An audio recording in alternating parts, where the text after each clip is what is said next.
अस्सलाम वालेकुम everyone, welcome back to my channel all in one education. तो आज हम अपना कंटिन्यू करेंगे फाइनेंशियल अकाउंटिंग। लास्ट वीडियो में हमने सॉल्व किया था 8.1। आज हम सॉल्व करेंगे 8.2 जो कि बेसिकली बैलेंस शीट का क्वेश्चन है, और 7.2 का कंटिन्यू है जिसमें हमने इनकम स्टेटमेंट वगैरह बनाया था ट्रायल बैलेंस को देखकर। अब हमें ट्रायल बैलेंस वगैरह को देखकर इसका बैलेंस शीट बनाना है ताकि ये हमारा क्वेश्चन भी पूरा कंप्लीट हो जाए।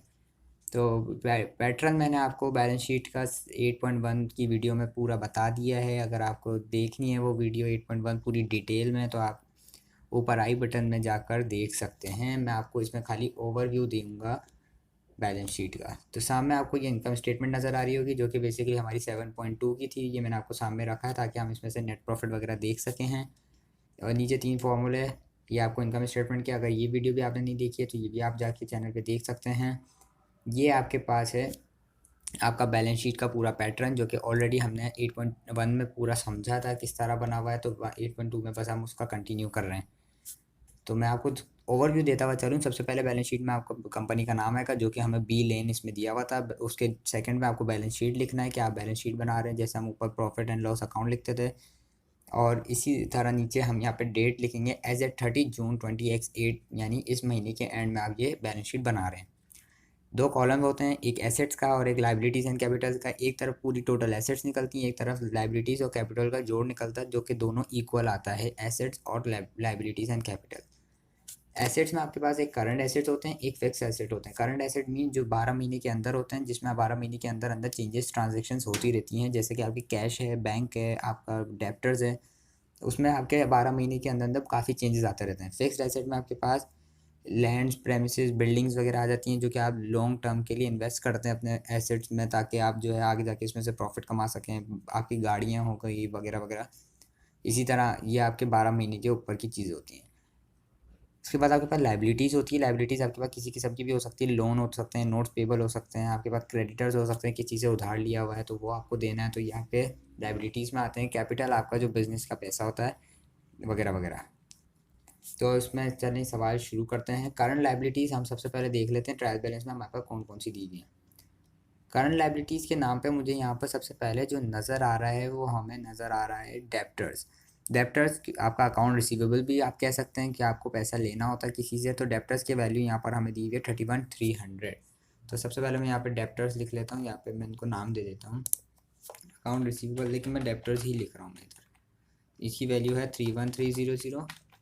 उसके बाद आपके पास आपके कैश और बैंक, ये दोनों आपके करंट एसेट्स होते हैं, लेकिन हमें यहाँ पे सिर्फ कैश एट बैंक दिया हुआ है, कैश इन हैंड नहीं दिया हुआ। तो हम यहाँ पे कैश एट बैंक लेंगे सिर्फ 14,590। तो कैश एट बैंक को मैं सिंपल यहाँ पे खाली बैंक लिख रहा हूँ 14,590। उसके बाद आपके पास मैंने आपको बताया था एक और चीज़ आती है करंट एसेट्स में, जो कि आपका स्टॉक होता है, जो कि आपके महीने दो महीने में चेंजेस आती रहती हैं स्टॉक में, बल्कि दिन में चेंजेस आती रहती हैं स्टॉक में। जब आपके जैसे जैसे प्रोडक्ट्स बिकते हैं तो आपका स्टॉक कम होता रहता है, फिर आपका नए सप्लाईज आती है तो आपका फिर स्टॉक में चेंजेस आ जाती हैं। तो इस तरह जो स्टॉक्स भी आपका करंट एसेट में आता है। तो 16 to 80 आपकी वैल्यू दी हुई है, जिसको मैं इन्वेंट्री लिख लेता हूँ। यहाँ पर ज़्यादातर इन्वेंट्री नाम लिखा हुआ नज़र आएगा आपको 16 to 80।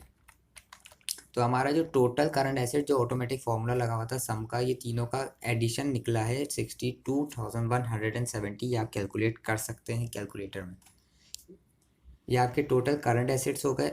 अब हम देखेंगे हमारे पास फिक्स्ड एसेट कौन से गिवन है। फिक्स्ड एसेट हमारे पास जो गिवन है इसमें मुझे जो नज़र आ रहे हैं वो बिल्डिंग्स। बिल्डिंग्स आपके पास फिक्स एसेट है जिसकी वैल्यू हमारे को दी हुई है 85,000। तो मैं यहाँ पे बिल्डिंग लिख लेता हूँ सबसे पहले।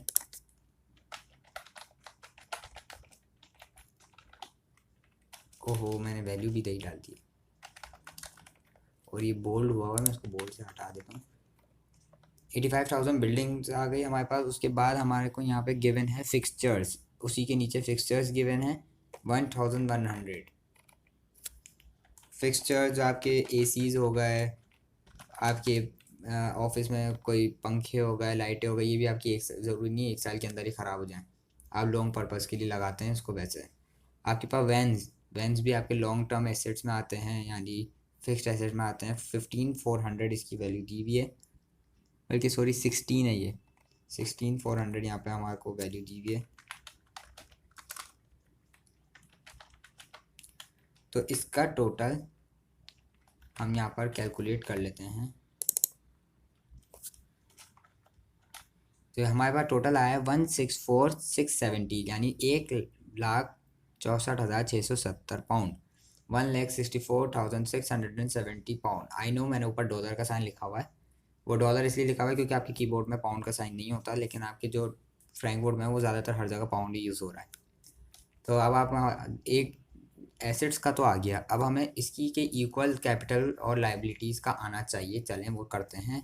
तो लाइबिलिटीज़ हमारे पास जो गिवन होती है ज़्यादातर वो क्रेडिटर ही होती है, तो यहाँ पे भी क्रेडिटर्स ही दी हुई है। 15,910 इसकी वैल्यू है, तो मैं यहाँ पे लिख देता हूँ क्रेडिटर्स 15,910, तो ऑटोमेटिक नीचे आ गया है। उसके बाद हमारे पास कैपिटल में इनिशियल कैपिटल जो आपको गिवन होगा, जो आपका बिजनेस में पैसे होते हैं अभी 1,14,202 पाउंड या डॉलर, जो भी आप बोलो। तो मैं यहाँ पे लिख लेता हूँ 1,14,202। उसके बाद ड्राइंग आपका वो पैसा होता है जो आप अपने बिजनेस में से विड्रॉ करते हैं कि अपने पर्सनल यूज़ के लिए या किसी भी यूज़ के लिए जिसका बिजनेस से कोई लेना देना नहीं हो, तो वो आप अपने पैसे निकाल लेते हैं बिजनेस में से, और बिजनेस में खाली वो रिकॉर्ड होता है एज अ ड्राइंग कि आपने बिजनेस से ये पैसे निकाले थे, उसका क्या किया वो उसको नहीं पता।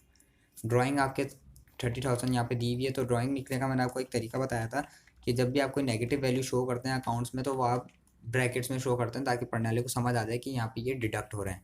या फिर वरना आप ड्राइंग से पहले जिस तरह हमने नेट प्रॉफिट से पहले प्लस लगाया हुआ है, आप ड्राइंग के पहले माइनस भी लगा सकते हैं। लेकिन एक अच्छा वे, एक अच्छा इंप्रेशन बनाने के लिए आपके एग्ज़ाम में वगैरह में, तो आप ये ब्रैकेट शो करें। नेट प्रॉफिट आपका वो प्रॉफिट होता है जो आपका इनकम स्टेटमेंट से निकला होता है, जो कि हमारा ये 64,558। तो इसकी वजह से हमारे को इनकम स्टेटमेंट की ज़रूरत पड़ती है बैलेंस शीट में, क्योंकि आपका नेट प्रॉफिट इसमें शामिल होता है 64,558।